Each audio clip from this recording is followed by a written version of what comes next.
Bueno, saludos amigos de Ventana Cultural RD, Canal 10, Telecable El Cercado. Nos encontramos aquí con el doctor Alejandro Albelo Polanco, Jairo Sarmiento y Frailin Esteban. Ellos están en este momento, por allá está la mesa de trabajo, preparando lo que Alejandro llama el Congresillo de Filosofía, al cual me han invitado el próximo miércoles.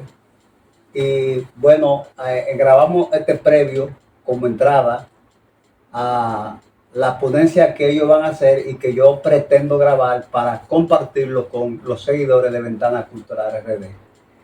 Brevemente, Alejandro, me gustaría que tú nos expliques, porque es una novedad metodológica en el ámbito de formación de los nuevos jóvenes. O sea, este congresillo generalmente en la academia lo que acostumbramos es que al final del semestre damos un examen. O sea, esto es algo totalmente diferente, que bueno, de alguna manera en mi área en la que participo como facilitador del aprendizaje, también trato de innovar en ese sentido, de alejarme ya un poco de lo que son los exámenes, sino de implementar este tipo novedoso de evaluación. Bueno, el congresillo de fin de semestre de los estudiantes de la Escuela de Filosofía de la Universidad Autónoma de Santo Domingo, UAS, es una iniciativa reciente. El colega Jairo Sarmiento me decía que la comenzamos cuando él inició, ¿verdad? 2021.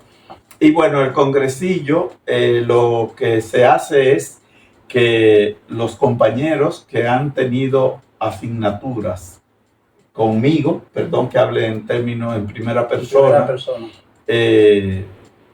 Como la filosofía está orientada hacia la creatividad, hacia la creación, no hacia la cultura ni hacia la memoria, los resultados de las investigaciones, lecturas, propuestas, ensayos que escriben los colegas en esas materias durante ese semestre, luego se exponen públicamente a un grupo de expertos que por lo general son profesores de la universidad, expertos en los temas que ellos manejan, y habitualmente el maestro de ceremonias es el colega Jairo Sarmiento.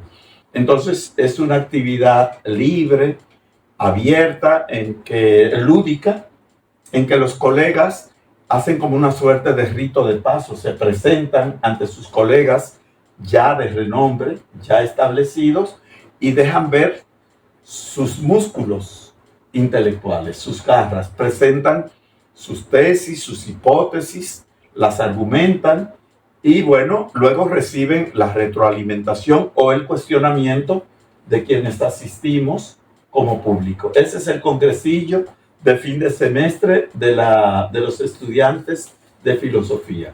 Pues nos vemos el próximo miércoles. Que así sea. Muy bien.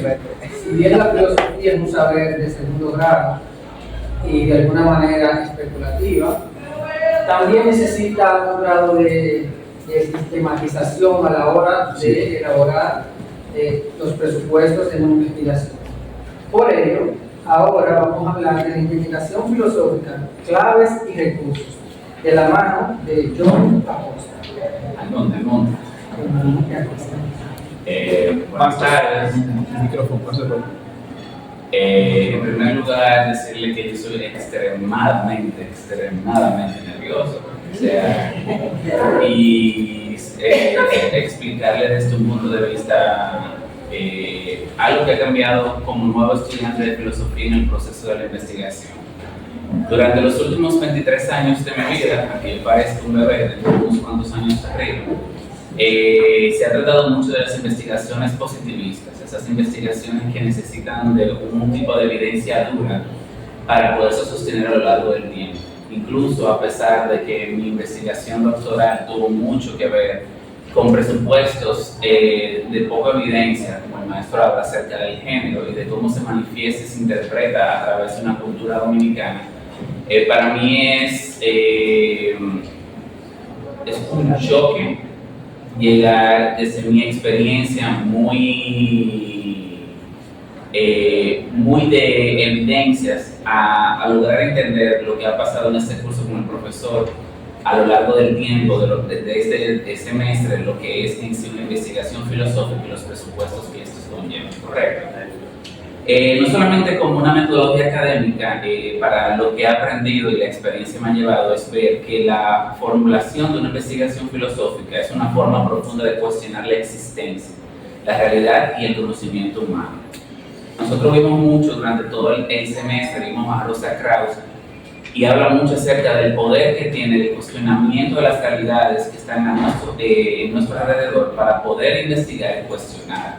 Por ejemplo, mi investigación, o por lo menos mi entrada a la investigación, tiene mucho que ver de cómo Frantz Fanon ve y visita el racismo desde su experiencia propia como psiquiatra negro en los años 1950, desde 1930 a 1950, y tiene mucho que ver con el cuestionamiento de la raza como una negación del acceso al poder y de cómo se critica el mismo. Hablar de investigación filosófica implica hablar de la necesidad humana de comprender el mundo más allá de lo visible. La filosofía nace cuando el ser humano deja de aceptar las cosas simplemente porque sí y comienza a preguntarse qué es la verdad, qué significa existir, qué es la justicia, cómo sabemos que algo es real, cómo somos verdaderamente libres. La investigación surge precisamente de esa inquietud radical de pensar críticamente de la realidad. Entonces, ¿qué hace la investigación filosófica? ¿Qué es en sí? La investigación es un proceso reflexivo, crítico, racional y sistemático, orientado a analizar problemas fundamentales de la existencia humana, del conocimiento y de la sociedad. A diferencia de otras investigaciones que buscan datos o resultados medibles, la investigación filosófica busca comprender el sentido profundo de las cosas. Y en palabras de Rosa Krauss, la investigación filosófica es la única investigación que en vez de dar respuesta, da más preguntas, que es lo necesario. La filosofía no se conforma con describir el mundo, intentar interpretarlo y sobre todo cuestionarlo.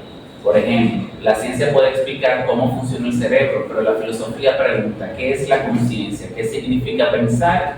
¿Existe realmente el yo?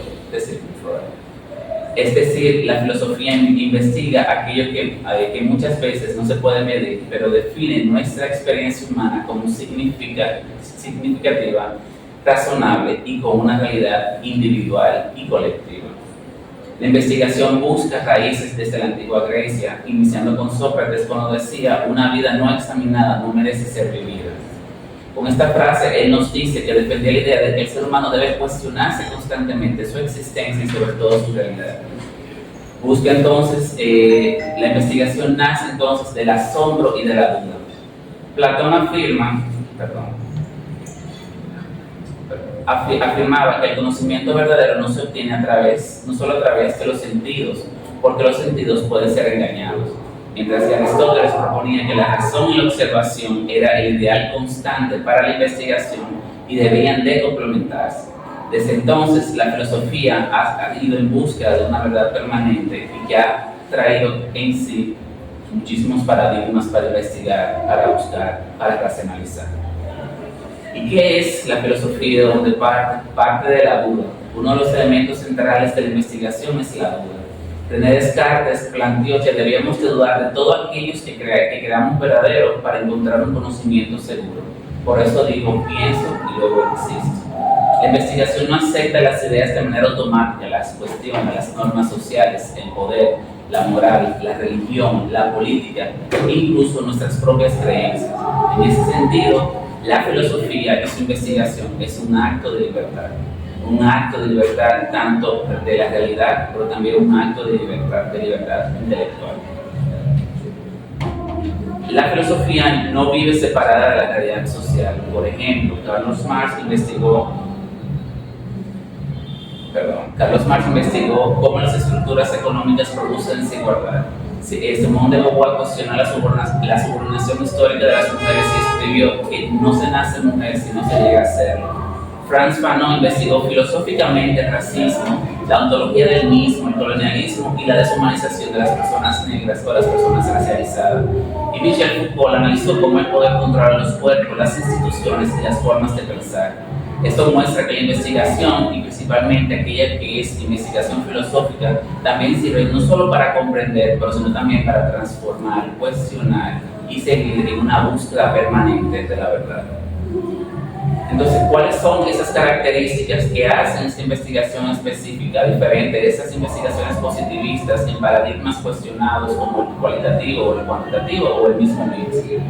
La investigación filosófica es crítica, no acepta verdades absolutas, sino que la cuestiona constantemente, porque no busca responder en sí un dilema, sino que busca buscar más preguntas acerca del mismo dilema, para ver cómo la racionalidad se utiliza como un argumento lógico y reflexivo. Es profunda porque busca las causas últimas y el significado de las cosas. Es universal porque reflexiona sobre los problemas humanos generales, la muerte, la realidad, el amor, la justicia, el sufrimiento.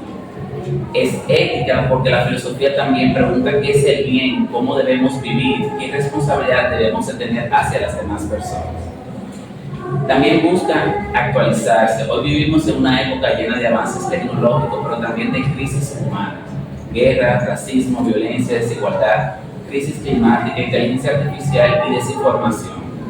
Entonces, en el mundo de la IA, la investigación filosófica busca construir y seguir construyendo información que venga desde el alma del investigador y que venga desde la razón del investigador, desde que parte no solamente de una creación generativa, automática y rápida, sino también desde el punto de vista de cómo el investigador o la investigadora observa su realidad y el proceso de vivir.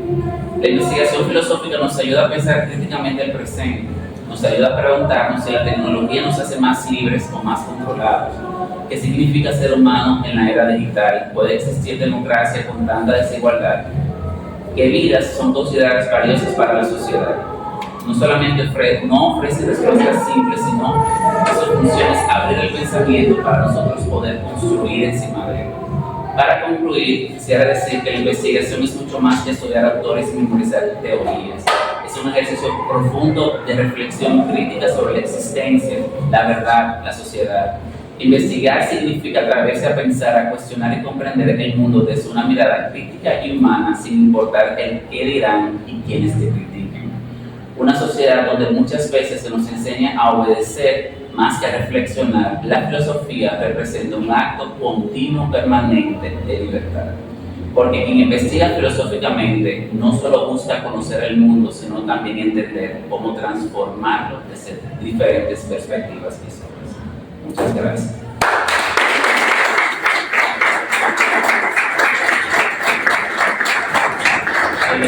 Yo soy profesor del INTEC y una de las clases que a mí me toca dar son una de las clases que tienen que tomar obligatoriamente, son clases que los forzan a los estudiantes a tomar en el pensum académico.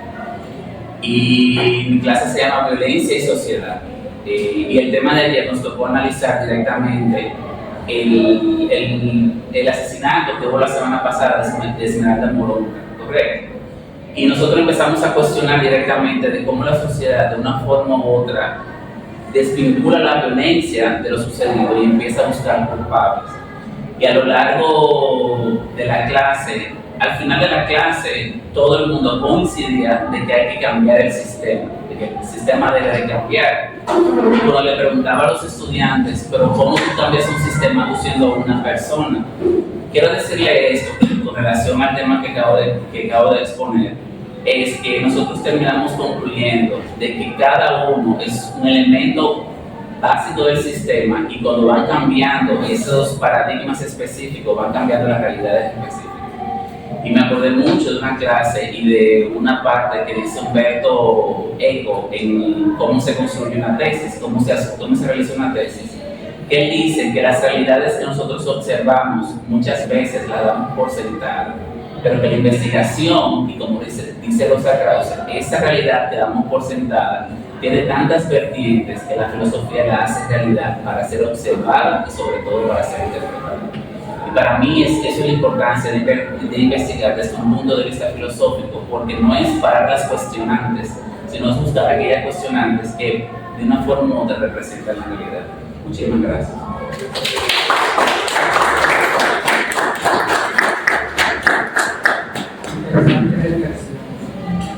Ahora vamos a pasar a hablar de nuestro pasado histórico más cercano. Vamos a hablar del pensamiento filosófico de Juan Pablo Duarte. El tema que se va a tratar versa movimientos para una reconstrucción crítica del pensamiento filosófico de Duarte a partir de la triada Dios, Padre y Libertad. Quien estará exponiendo este tema será Víctor Mar Martínez. En la parte. Bueno, saludos, ya hay un saludo, ¿verdad? Mi nombre es Víctor Martínez, para los que no me conocen. Un placer.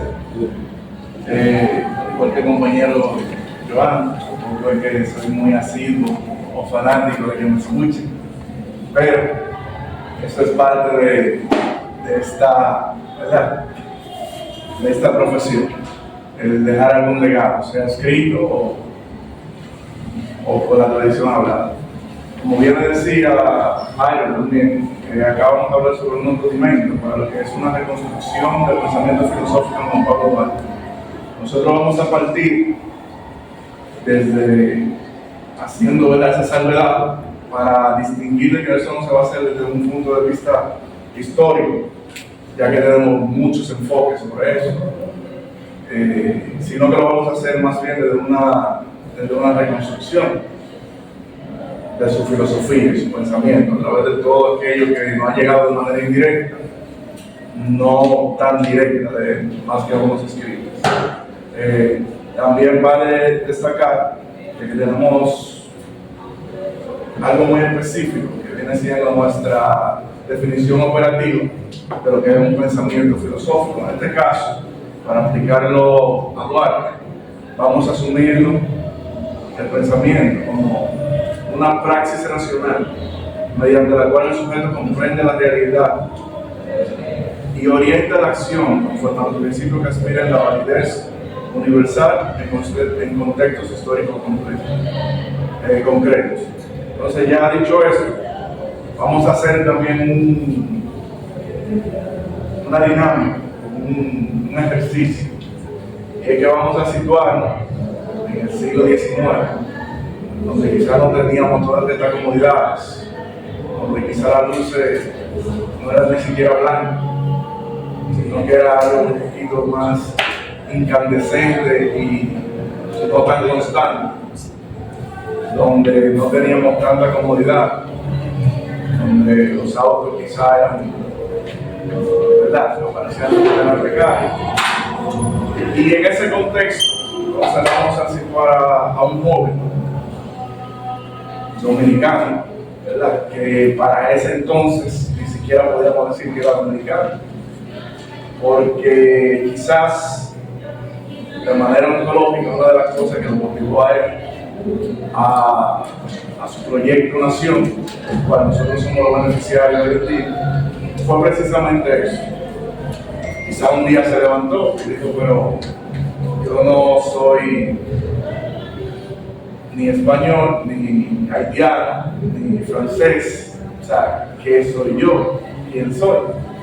Entonces, en base a eso, ¿verdad?, él empieza un movimiento donde va consolidándose, no a través directamente de los libros, sino más de un sistema de ideas y prácticas, reuniones, forma lo que viene siendo lo que hoy conocemos como la Trinitaria, ¿verdad? Entonces,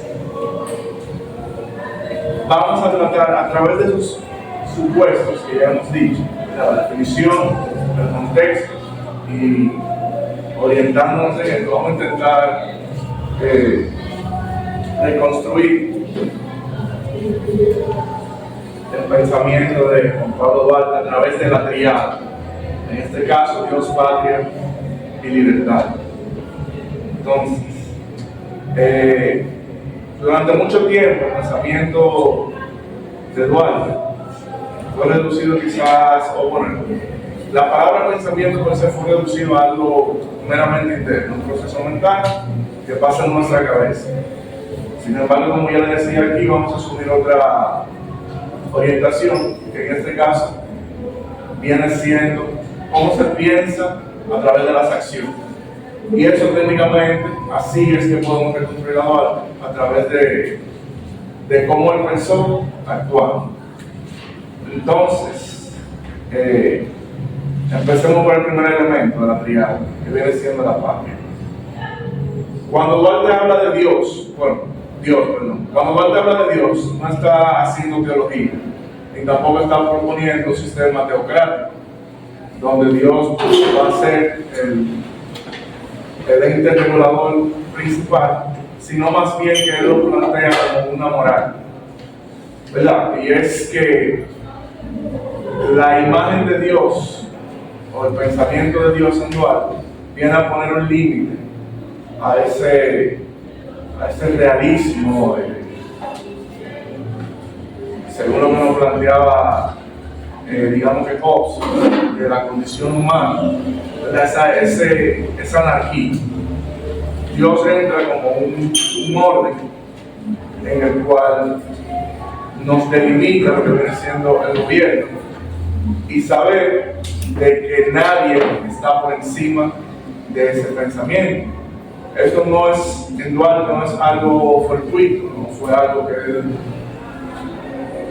sacó y ya, sino que viene de una formación que ya todos conocemos, de una influencia que tuvo a través de la escolástica, un pensamiento escolástico de la Iglesia Católica, que fue su formación, gran parte de su formación, principalmente dentro de lo que es la idea de la teoría natural, ¿verdad? Donde se afirma que la humanidad es legítima solo si se ajusta a un orden moral previo.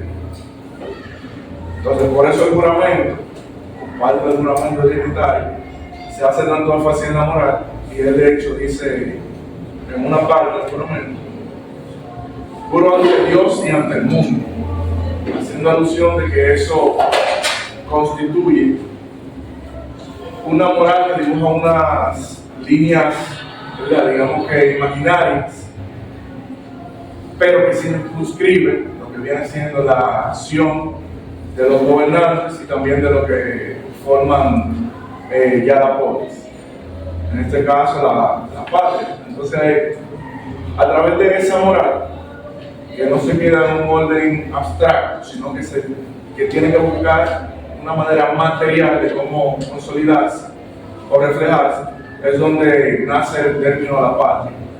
Y es que la patria, como bien le decía, no se limita, pero como le decía al inicio, cuando Duarte quizás se levantó sin saber, haciéndose preguntas de manera ontológica quién era. Entonces la patria no podemos limitarla, circunscribirla simplemente a lo que viene siendo un territorio geográfico, ¿verdad? No solamente es una bandera, no es un estado, sino que es algo mucho más para Duarte. Podemos decir que era una comunidad moral que va orientada a un mismo camino, que en este caso viene siendo lo que es la justicia. Ahí también podemos ver, a través de la justicia, podemos ver, digamos, con una idea también aristotélica, cuando se plantea la justicia como el bien mayor. Y a través de esto, Duarte también lo que nos dice es que si no se tiene ese bien mayor, que vendría siendo la virtud, a través de la justicia, nosotros no pudiéramos existir, o no se puede definir una constitución de patria. Entonces, podemos decir que una patria no es una herencia, o no solamente es una herencia, sino que es un proyecto en el cual nosotros, como conglomerado, ¿verdad?, debemos de ir construyendo. En el caso de Duarte, él la materializó ante de tan siquiera, digamos que, o sea, la idealizó en su mente y así mismo logró materializarla ya en un futuro. Pero no fue algo que solamente se quedó en el pensamiento, sino que lo llevó a una acción. Por eso retomamos nuevamente nuestra definición de pensamiento como una acción práctica. Entonces, pero dentro de la patria podemos inferir también algunos pensamientos filosóficos que la influyeron o la influenciaron, como el republicanismo clásico, donde la libertad depende de la virtud del soberano, del ciudadano. Como ya veníamos hablando, es algo que se construye a través de actos. Y también de un humanismo ya político moderno, que entiende a la comunidad como una construcción ética y no simplemente como un conglomerado natural. Entonces podemos decir que cada acto de corrupción, como decía Monegro, que le gusta mucho quizás a nuestra casta política, la destruye. Cada obstáculo de poder es una traición a la patria. Por eso quizás tenemos hoy en día una cohorte, una generación que no se sienten directamente identificados. Entonces ahí nuevamente les cito el ejercicio que le decía al inicio, cuando él se levantó y se sintió sin patria. También hay un proceso, digamos que de existencialismo, al momento de uno identificarse con un proyecto nacional, el cual podemos decir que es un resultado moral de una acción colectiva. Entonces, ya para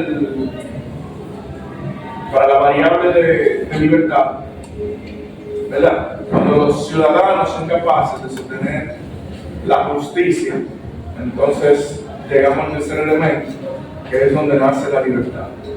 Y es que no hablamos de una libertad como quizás se malinterpreta hoy en día, de libertinaje, de hacer lo que queramos, sino una libertad de mantener esos resultados, el cual digamos que es una virtud del bien común. Entonces, ese pensamiento se conecta mucho con lo que es la ilustración, específicamente, ¿verdad?, con una idea como el de Montesquieu, en el cual nos establece de que la libertad no es la ausencia de ley, sino la seguridad que frente a cualquier arbitrariedad del poder, nosotros vamos a tener algún marco moral que impida esa figura anárquica, pues, esté a merced de nosotros. Entonces, ya para sintetizar, podemos decir de que sin justicia en el pensamiento, en esta reconstrucción que estamos haciendo, no hay libertad. Entonces, la libertad no es necesariamente la ausencia de control, sino la ausencia de arbitrariedad. Es vivir sin temer al poder, porque el poder está alimentado por una arquitectura moral, en el cual sabemos que no es que nos va a asfixiar o a violentar directamente nuestra integridad física o moral.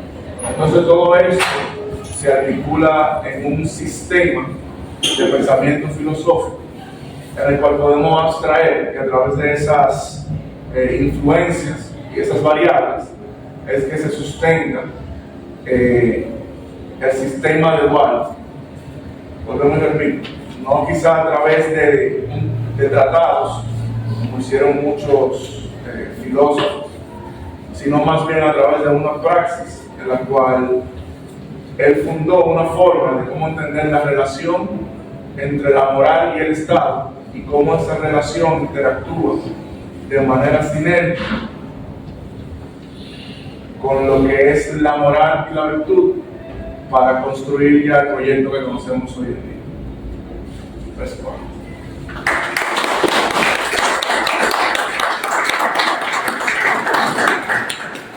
Muy bien.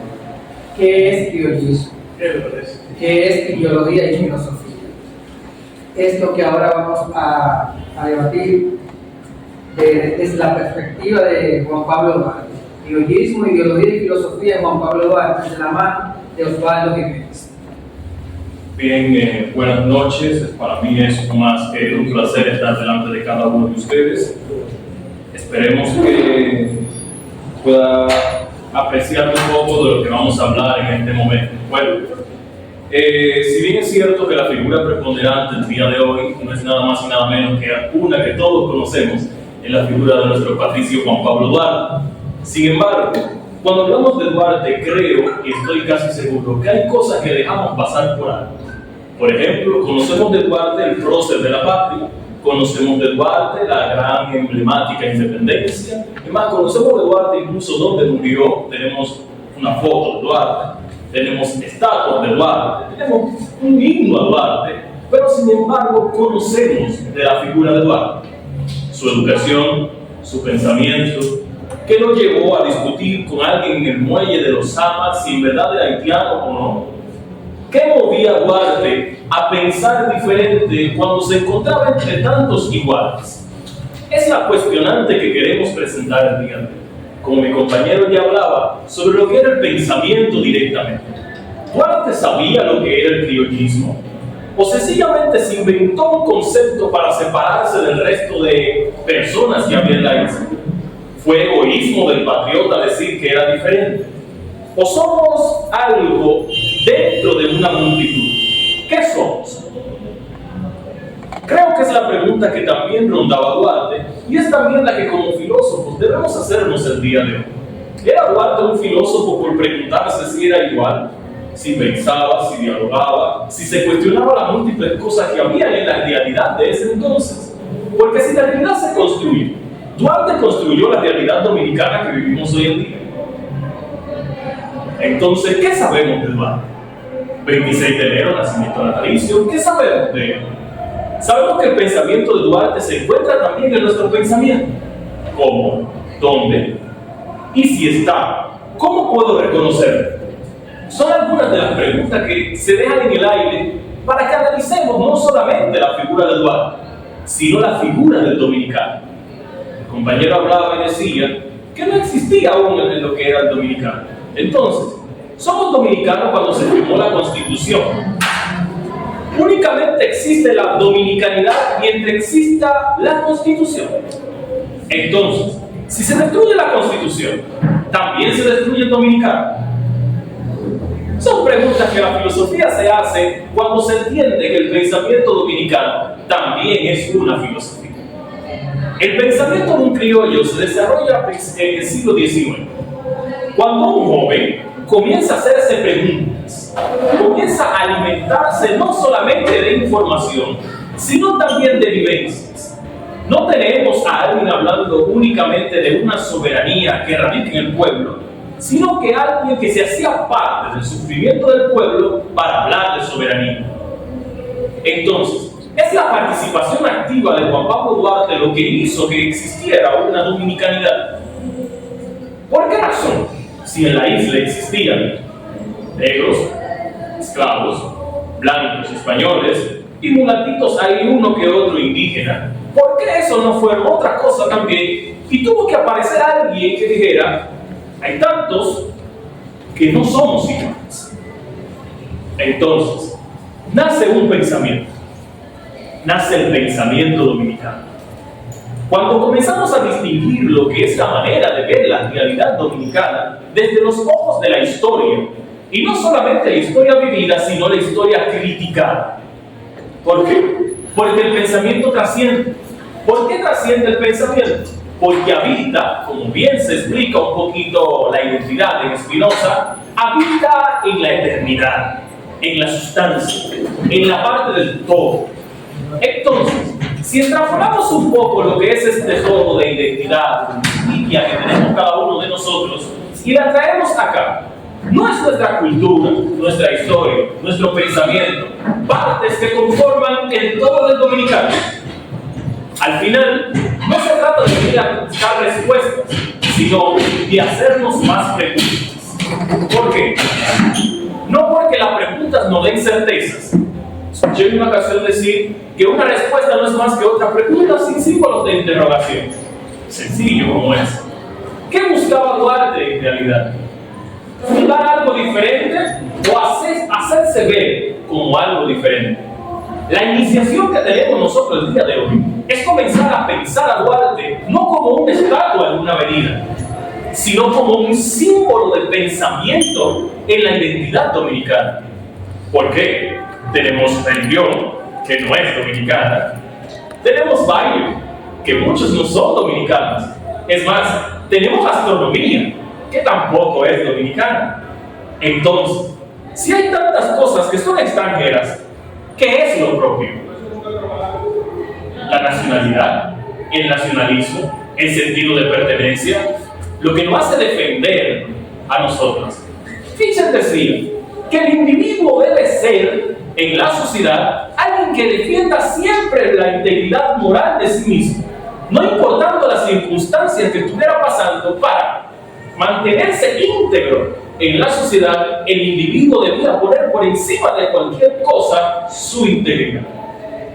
¿Y acaso no fue Duarte un ser íntegro que se entregó a la convicción de una dominicanidad? ¿En qué? En sufrimiento, en familia, abandonando cada uno de los pensamientos que tenía únicamente para dedicarse a la construcción de la identidad dominicana. Por eso, lo más perenne que podemos hacer el día de hoy es preguntarnos ciertamente: ¿soy dominicano? ¿Por qué? ¿Porque nací aquí? Eso abre muchas preguntas. ¿Porque mi padre y mi madre son dominicanos? Abre muchísimas más.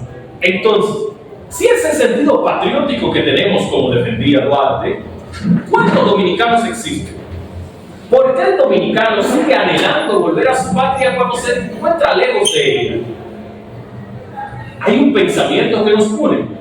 Esto se puede llamar la conciencia cultural, la conciencia de la identidad. Lo que hace que usted y yo nos conectemos únicamente a un pensamiento, el pensamiento primigenio dominicano. Si bien es cierto que tenemos la influencia de tres grandes culturas que fueron de gran auge durante su época, también es cierto que esas culturas permanecieron en la época. Ahora existe algo diferente. La suma de todas las partes conforman el todo que usted y yo somos el día de hoy. Duarte, en su idealismo como libertador, formuló una idea, la idea de un Estado perfecto. ¿Duarte acaso era platónico? ¿Cuándo concibió la idea de una república dominicana libre, independiente, en el poder radicar en el pueblo más que en cualquier otra persona? Que la democracia fuera más participativa que representativa, como tenemos el día de hoy. ¿Era esto lo que buscaba Duarte? Si era esto, también no era lo que buscaba Platón en la República. Entonces, esta era la filosofía de Duarte, una filosofía de la iniciación. La filosofía que no se detenía, porque simple y llanamente toda filosofía necesita un motor que la impulse a hacer. Por ejemplo, con los griegos tenían el inicio, la verdad. Los presocráticos querían saber el ayer de las cosas. Luego teníamos la virtud de los estoicos. Teníamos la escolástica, alteros en ellos. En Descartes, el pensamiento, la conciencia en John Locke. Teníamos la sustancia en Spinoza. La existencia de Søren Kierkegaard, de Jean-Paul Sartre, entre otros. Pero si Duarte estableció una filosofía, y toda filosofía necesita de algo que la impulse, ¿qué impulsaba la filosofía de Duarte? Hay que buscarla entonces en su pensamiento. ¿Qué era esa cosa que Duarte siempre ponía por encima sobre cualquier otra existencia? Puso a Dios, claro. No iba a poner otra cosa. La religión que estaba predominante, sabemos cuál era. O quizás lo puso por buenas de él también, quién sabe. Sin embargo, en todo lo que existe creado, hay una palabra que sobresale de todo: libertad. Y Duarte lo señala en los diarios de la Rosa Duarte. No libertad del pueblo haitiano, ojo, aquí.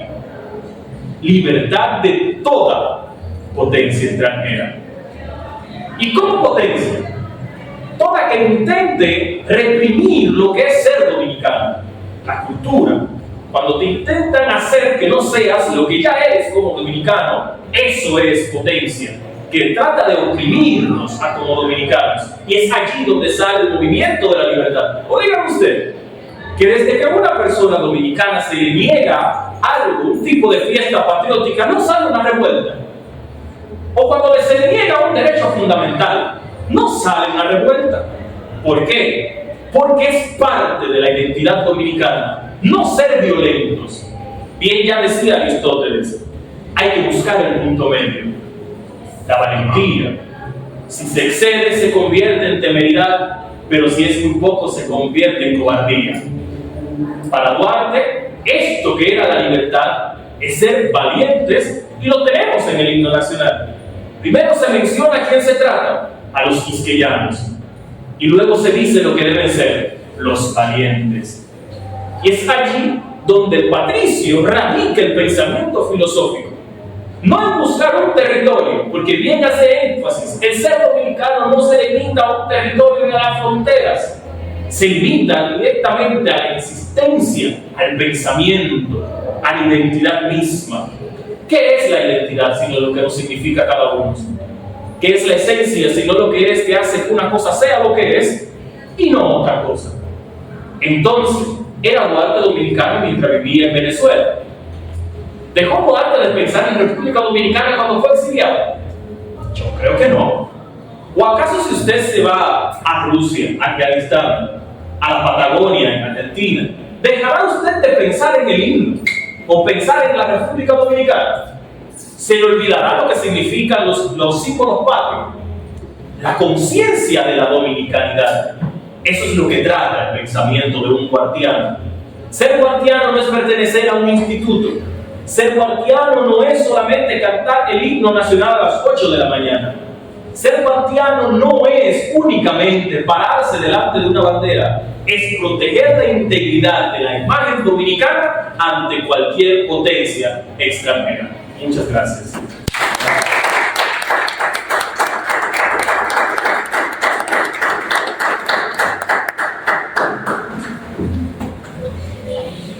Muy bien. Para culminar este congresillo que nos hemos dispuesto a realizar el día de hoy, tenemos la ponencia Romanticismo y Filosofía de Juan Pablo Duarte, de la mano de Sergio Andrés Rosa.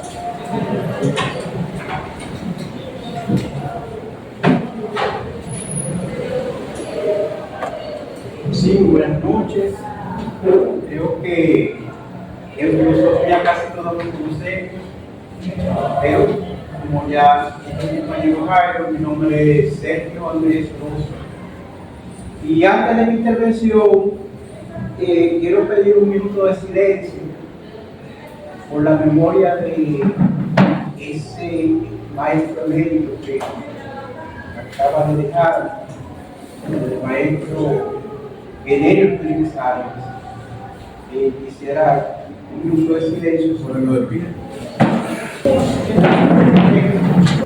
Con relación a la vida, obra de Juan Pablo Duarte, uno de los más usados es de su hermana Rosa Duarte, sobre la vida de Juan Pablo Duarte. También hay otro texto, bueno, un clásico ya, que fue creo que el primero, fue el de Cristo de la Libertad de Joaquín Balaguer, donde lo compara con Cristo, un papel mesiánico. Hay otro texto también que es el sentido masónico en la vida y la obra de Juan Pablo Duarte, del filósofo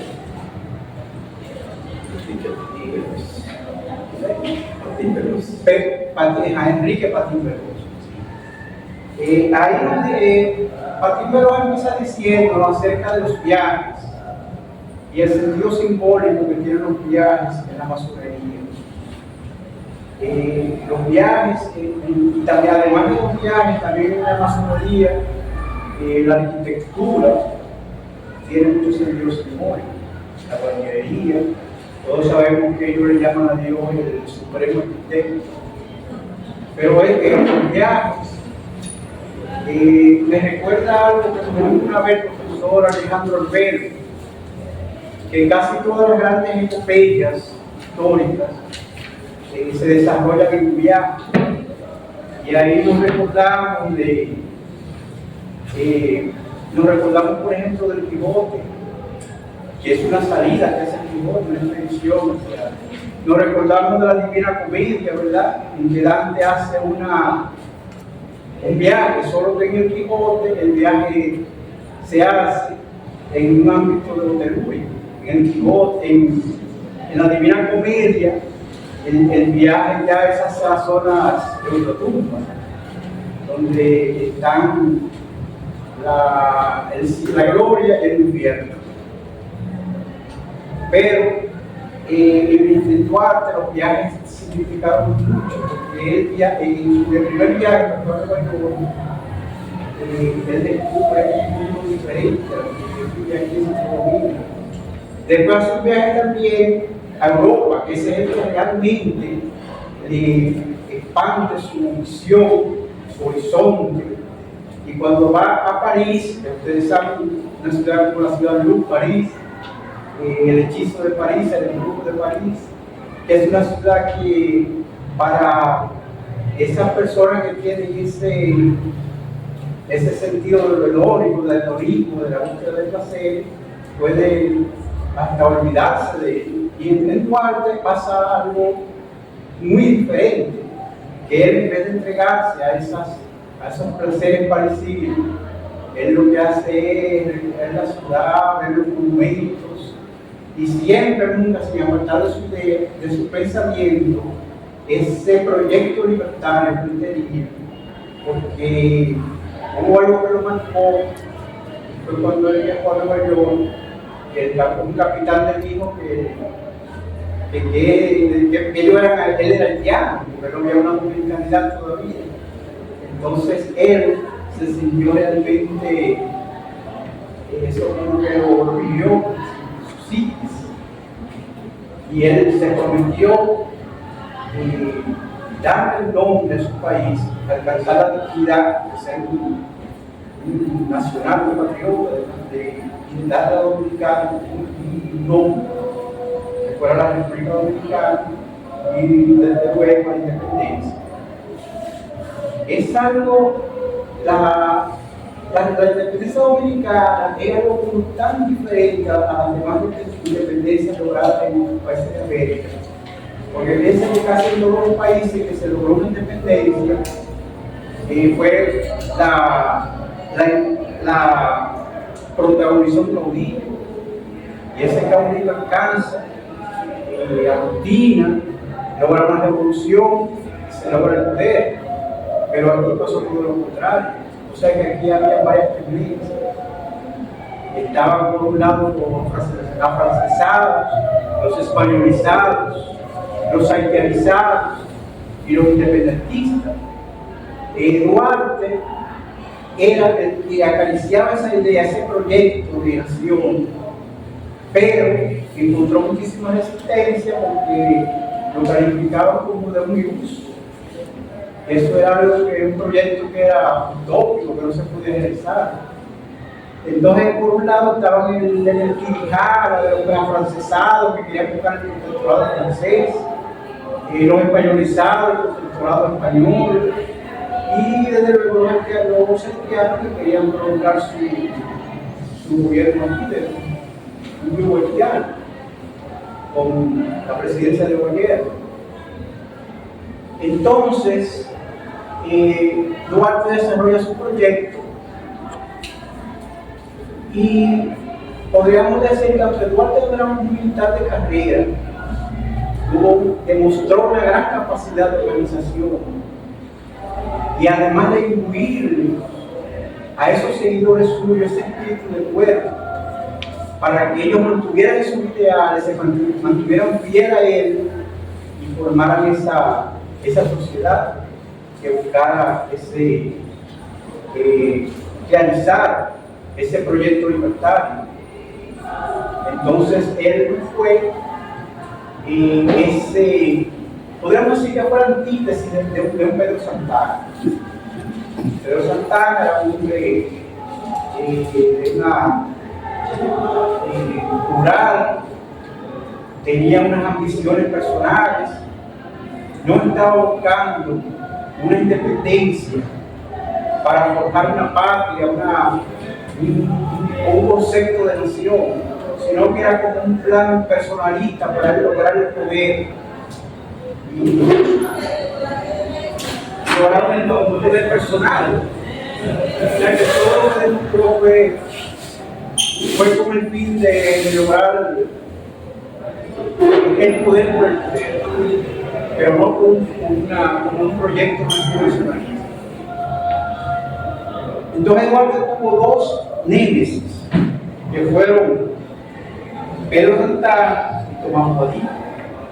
Tomás Bobadilla, que era el hombre ilustrado, de una gran prosapia, de una gran formación, y Pedro Santana, que era el hombre de costumbres rudas, que cuando su hermano gemelo, Ramón Santana, le dice: aquí estuvo el general Juan Pablo Duarte.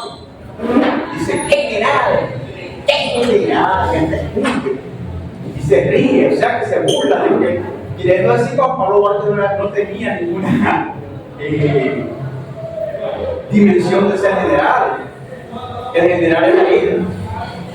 Pero dice general porque él le decía hasta señoritos, esos son señoritos. No hay ningún general, el general soy yo. Fíjense cómo se burla también. Entonces,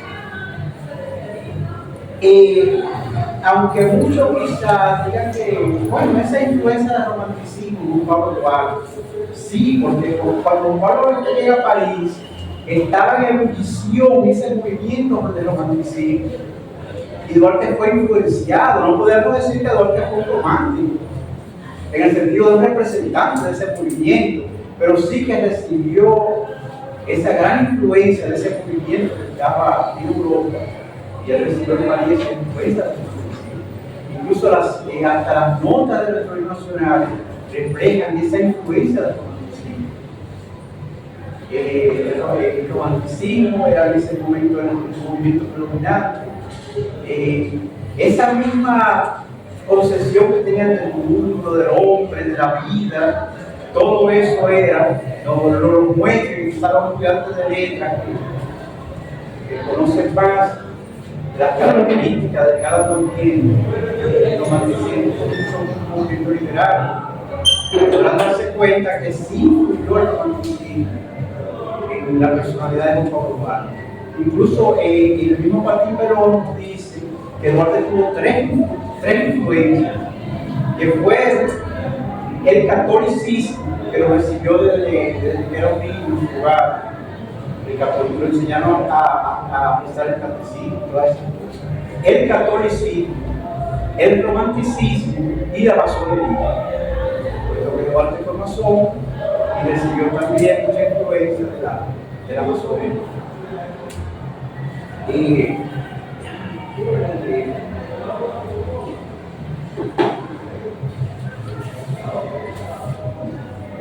Entonces, sobre el Duarte filósofo, quedaría la pregunta en el aire si Duarte podría incluirse en el derecho de los filósofos, ¿verdad? Sería una pregunta, como fíjense que Pedro Enrique Sureña, que fue un gran humanista, filólogo, crítico literario, y escribió algunos temas de filosofía también, pero desde un punto de vista crítico, como crítico. Entonces, a mí mismo Pedro Enrique Sureña, mucho de no lo consideran como un filósofo, obviamente. Y quizá Duarte, pero que Duarte fue influenciado, vemos un diario que fue recopilado por el fotográfico, podemos ver que hay influencia filosófica, de ideas filosóficas en Pablo Duarte, hasta poética también.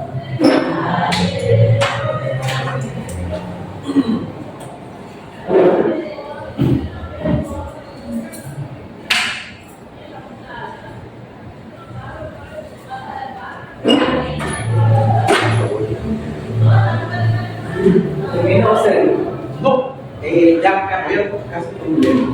Duarte y el romanticismo.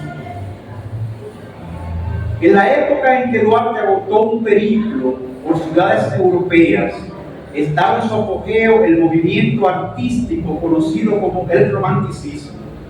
Siendo Duarte un hombre ilustrado y muy culto, amante de la lectura y del estudio, es evidente que no estuvo ajeno a la influencia espiritual de este movimiento cultural que tuvo su florecimiento en Europa. Esto quedó reflejado en su visión espiritual de la historia y en su concepción idealista del mundo. Aunque no podemos decir que Duarte fuera un genuino representante de este movimiento cultural, ya que su estirpe escapa a toda etiqueta, rehusando los estrechos límites de todo movimiento en que se le quiera encasillar. Pues el alma de Duarte fue un receptáculo de ideas procedentes de diferentes fuentes, como el misticismo y la tradición cultural de la civilización grecolatina, y del devenir histórico de la patria a la que dedicó sus más fervientes anhelos. El proyecto duartiano fue en su esencia un proyecto independentista. De ahí el ideal expresado en la frase: esta tierra será libre de toda potencia extranjera o se hundirá la isla. Su ideal filosófico estaba enraizado en el humanismo cristiano, de ahí que eligiera como lema trinitario Dios, patria y libertad, y se colocara en el centro del escudo una Biblia abierta en el versículo bíblico: y conoceréis la verdad, y la verdad os hará libres. Lo que nos indica que era un firme creyente en la gnosis cristiana, que en un momento estelar de la historia nos desocultará la verdad espiritual que nos liberará de toda condición humana de vileza existencial. El ideal libertario duartiano trasciende todo circunstancialismo epocal y nos define en una dominicalidad esencial y universalista. Su dimensión de prosperidad solo es comparable a la de Martí y Bolívar en el continente americano. Su capacidad de sacrificio solo es equiparable a la del Mesías de Nazaret. Por eso el doctor Balaguer le llama en la biografía que escribió sobre su vida el Cristo de la libertad. El título de Cristo entendido en el sentido de el Salvador de su pueblo. Y en este sentido, ese título no puede tener mayor propiedad que cuando se le atribuye a Duarte, pues él fue el verdadero salvador del pueblo dominicano. Él nos dio la identidad como nación y la filosofía que la sustentará para que esa identidad tuviera un carácter perenne en el tiempo. Esta tierra será libre de toda potencia extranjera o se hundirá la isla. Ninguna de las otras naciones del continente americano tienen esas raíces nutricias en su profesión de fe patriótica, como la que sembró Duarte en el terreno fértil del pueblo dominicano. Solamente aquellos que él mismo bautizara con el neologismo de cosmopolitas pueden dedicarse a la deshonrosa tarea de desenterrar su legado del alma nacional. La impronta duartiana nos identifica como dominicanos de buena voluntad que trabajan en aras de la grandeza de la patria, por un bienestar colectivo y de inspiración espiritual, y no empujados por la vil ambición y la estrechez de miras del egoísmo personal excluyente de los más prístinos intereses de la colectividad nacional.